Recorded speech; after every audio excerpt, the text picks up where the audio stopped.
Hi, this is Dan Bullard, retired electronics engineer, sitting down on the front deck of my houseboat again. I want to talk about a video that I made that's very popular. The first version had like 300 views. The second version I had to modify a little bit. I included law 6, and that's reciprocal angles is what matters. And so if you have a distortion at 90 degrees and you have a distortion at 270 degrees, that's the same thing. The spectrum will be identical. So any reciprocal angle, and again, reciprocal meaning not like in trigonometry, reciprocal as in I'm sailing a boat, I'm going 90 degrees, and somebody falls overboard.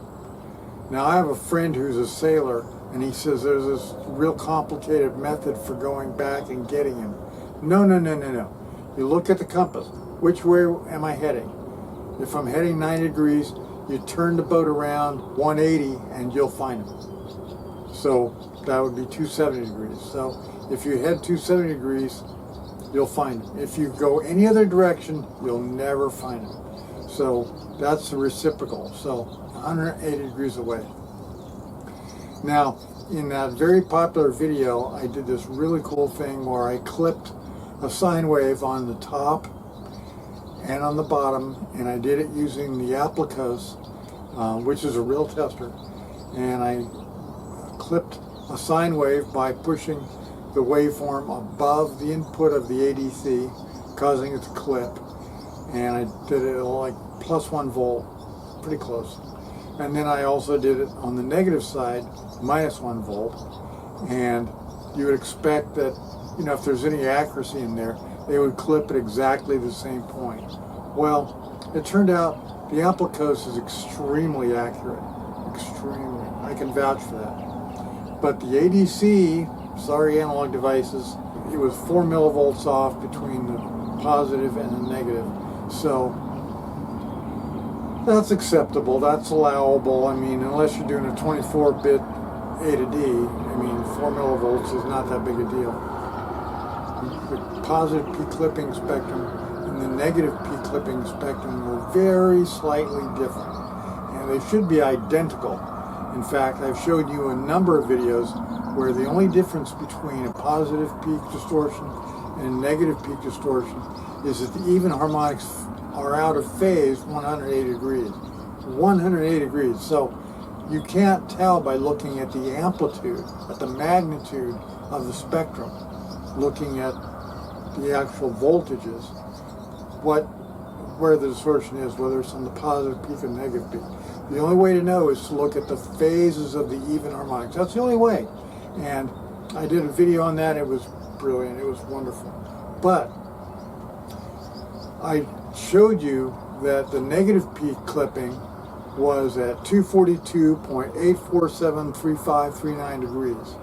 And I did that by using a successive approximation technique. And you remember in the XL, I have to do this by running an FFT, walking away, coming back 45 minutes to an hour and a half later, checking it. Now, I'm not saying that the XL takes 45 minutes to do an FFT. My Excel spreadsheets are huge, gigantic. And so it takes a ton of time to do these things. And especially when you do an FFT, everything gets recalculated all the time. But there are faster ways to do an FFT in Excel. But 242.8473539 degrees, that's the angle where I clipped that waveform on the bottom peak. And the thing is, nobody on the planet except me can tell you what phase angle something was clipped at. Nobody. Because let's face it, let's say you clipped a sine wave at the bottom, okay, at 242 degrees or whatever. How would you determine what the phase angle was when it got clipped? Well, the one way to do it is to look at where the peak was and then move down. But the problem is, you've already removed the peak. You've got no way of measuring it. No way. That's one reason why the Bullard laws of harmonics number 2 has never been described, has never been discovered until now. Me, I did it. That's mine. The Bullard harmonic solution, that's mine. That belongs to me. And I'm not going to give it away. sorry. If you want to get the book, there you go. The Applicos couldn't measure it. Nobody else can measure it. Nobody. Not a single person on the planet can measure it except me. I'm the only one. You can too if you pay attention to what I'm talking about. Okay, now, one thing about that is, I talked about the negative peak, but I showed you the positive peak, and I never told you what the positive peak was. And I thought, you know, that's really terrible. I really should be able to do that, because how hard could it be, right? Well, I needed a PC and Excel and all that stuff. Little did I know that years ago, I wrote an article in LinkedIn, and it's still available. You can take a look at it. I got 99 articles on LinkedIn. Most of them are about harmonics. Some are about other stuff. But here's the one: can Excel simulations be trusted? So in this article, and it's online, you can just go to LinkedIn. You don't have to be a member of LinkedIn. You don't have to be connected to me or nothing.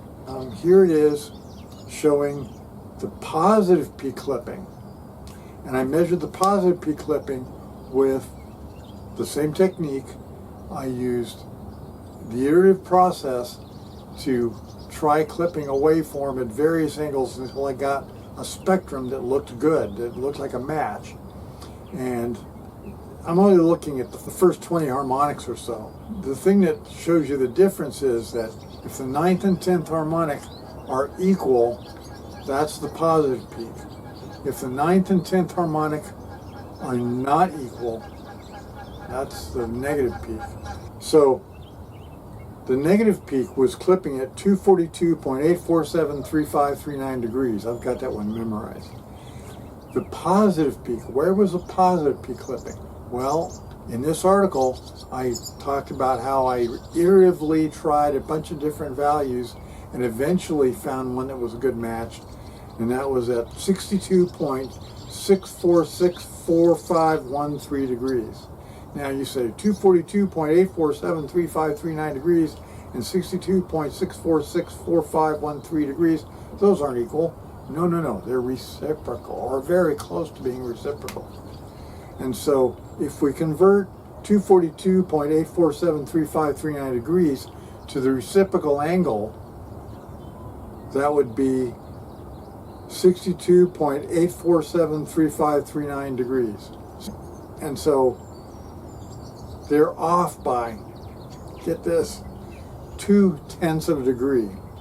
So that's how little off you have to be in degrees out of 360. And it's not really 360 because, you know, basically the top half and the bottom half are identical as far as the spectrum goes.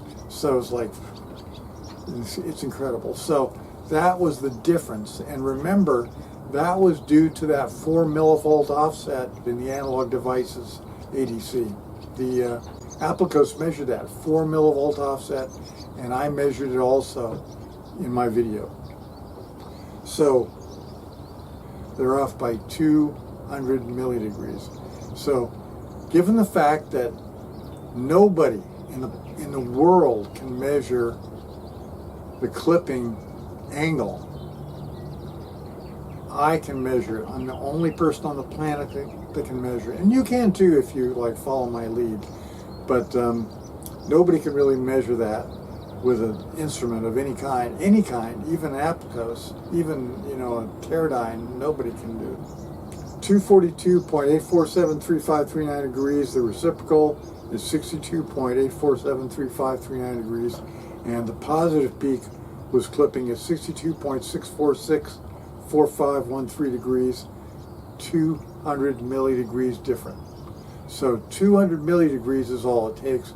And given the fact that nobody can measure the angle where a clipping happens, that tells you an awful lot. That tells you an awful lot. So take a look at the article, Can Excel Simulations Be Trusted? I've written a lot of articles there. I've written 3 books on that topic, and the 4th is my traveling around the world. Let's just say I spent a lot of time on airplanes. And I made sure that the company paid me for that. So I was getting paid $50 an hour to sit on an airplane. Okay, it wasn't really worth it, but it kind of was, because I learned a lot and I got paid good money and I got to take good care of my wife and my kids. And yes, yesterday was Mother's Day, so I have kids. My wife had my kids. Unlike Bruce Tibbets, his wife didn't have his kids. I don't know why that didn't happen.